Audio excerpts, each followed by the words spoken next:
Azərbaycanda işləyən pensiyaçı vətəndaşların pensiya kapitalından istifadəsinin 4 ildən bir olmaqla 3 dəfə həyata keçirilməsi təklif olunur. Globalinfo.az, oxu.az-a istinadən məlumat verir ki, bu fikirləri Milli Məclisin Əmək və Sosial Siyasət Komitəsinin üzvü, deputat Vüqar Bayramov bugünkü iclasda bildirib. O qeyd edib ki, əmək pensiyaları haqqında qanuna əsasən yaşa görə əmək pensiyası təyin edildikdən sonra işləməyə davam edən pensiyaçıların pensiyası sonradan toplanmış kapitala uyğun olaraq 6 ildən sonra yenidən hesablanaraq pensiyaya əlavə edilir. 6 ildən sonra vətəndaşın fərdi hesabının sığorta hissəsində ödənilən məcburi dövlət sosial sığorta haqlarının 90% nəzərə alınmaqla pensiya kapitalı qeydə alınır.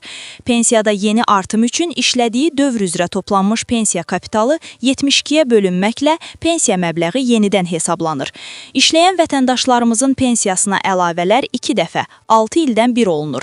Bu o deməkdir ki, 65 yaşında pensiyaya çıxan və işləməyə davam edən vətəndaşımızın ikinci dəfə pensiyasına əlavələr 77 yaşında olunur.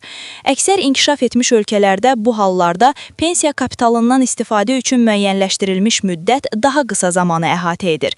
Təklif edərdim ki, əmək pensiyaları haqqında qanuna dəyişikliyə baxılsın və işləyən pensiyaçı vətəndaşlarımızın pensiya kapitalından istifadə imkanı 2 dəfə 6 ildən bir deyil, 3 dəfə 4 ildən bir həyata keçirilsin.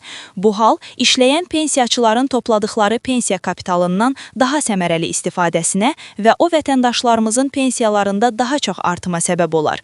İşləyən pensiyaçıların sayının 190 minə yaxın olduğunu nəzərə alsaq, bu dəyişikliklə xeyli sayda vətəndaşımızın pensiyası artardı.